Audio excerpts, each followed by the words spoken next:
আল্লাহ নবীর জামান এক মাখজুমি সম্ভ্রান্ত মহিলা চুরি করে ফেললো। এখন ইসলামে চুরির শাস্তি কি জানেন না আপনারা?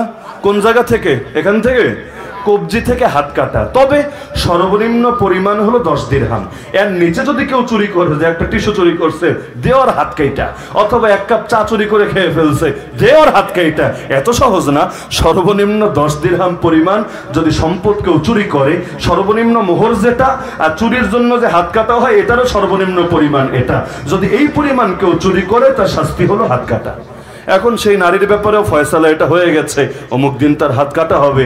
এখন সেই বংশের লোকেরাও পেরেশান। আরে বংশের একজনের যদি এই জাতীয় কোনো একটা অপরাধে হাত কাটা যায়, সবার জন্য লজ্জার বিষয় না?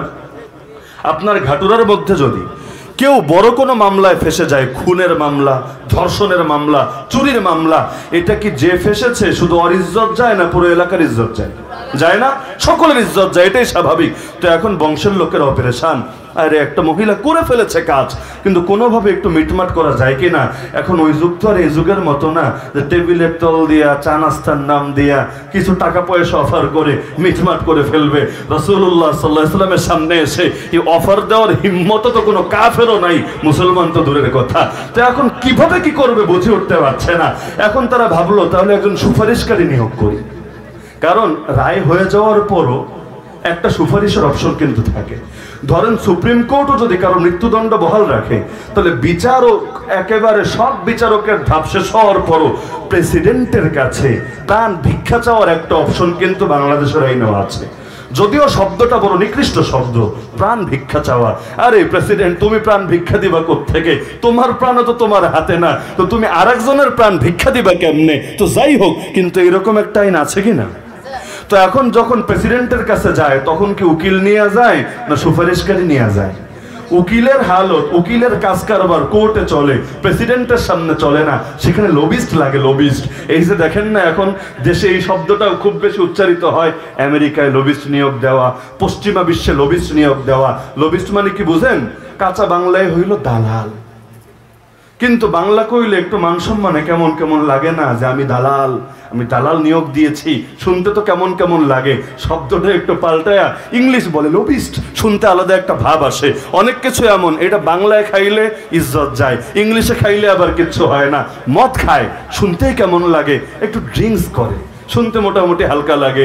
একইভাবে দেখবেন সুদ খায়, বাহ, একটা আলাদা ঘৃণা লাগে। সুদখোরও শুনলেই কেমন কেমন লাগে, কিন্তু ইন্টারেস্ট খায়, শুনলেই আলাদা ফিল আসে। দেখেন না ডক্টর ইউনূসরা গালি দেয় সুদখোর, তো বাকিরা কি খোর? এই দেশের অর্থনীতি তো দাঁড়িয়ে আছে সুদের উপর। ব্যাংক মানুষরে কি খাওয়ায়, শেয়ার বাজার কি খাওয়ায়, সব জায়গায় তো সুদ আর সুদ। সুদখোরের তালিকা যদি করা হয়, এই দেশে কার নামটাই বা বাদ থাকবে? বৃষ্টি অনেক বেশি চলে এসেছে। তো যাই হোক, কিছু আলোচনা আগামী বছরের জন্য রেখে দেই। তো সংক্ষেপে বলি, তো এখন নবীর কাছে সুপারিশ করার জন্য উসামা রাদিয়াল্লাহু আনহুকে ধরলো, আল্লাহ নবীর পালক পুত্র। এখন তারা বলল যে নবী এর যেহেতু মহব্বত করে, সেই পারবে সুপারিশ করতে। গিয়ে নবীরা বলল, ইয়া রাসূলুল্লাহ, এই মহিলাটার হাত না কেটে অন্য একটা শাস্তি দিলে হয় না? সবার মান সম্মানের ব্যাপার। আল্লাহ রাসূল বললেন, শোনো, সাবধান, তোমাদের পূর্ববর্তী জাতিরা ধ্বংস হয়েছে কারণেই ওদের মধ্যে সম্ভ্রান্ত ব্যক্তি কেউ চুরি করলে হাত কাটতো না, দুর্বল আবার কেউ চুরি করলে হাত আস্তাও রাখতো না। আরে শোনো, আল্লাহর নামে কসম করে বলছি, আমার মেয়ে ফাতেমাও যদি চুরি করে, আমি মুহাম্মদ নিজে গিয়ে তার হাত কেটে দিয়ে আসবো। ইসলাম শিখিয়েছে এটা যে গোপন করা যাবে না। আগের যুগে করতো এটা, বড় কেউ চুরি করেছে, বড় কেউ অপরাধ করেছে, তাওরাত আর ইনজিলের বিধান গোপন করে সামান্য হালকা ফয়সালা দিত। আর গরিব কেউ চুরি করলে তার ইচ্ছা মতো শায়েস্তা করত। এই যুগে এমনটা হয় না। দলের লোক 10 খুন করলেও মাফ, বাইরের লোক কিচ্ছু না করলেও ডাকায় সারবে বাপ।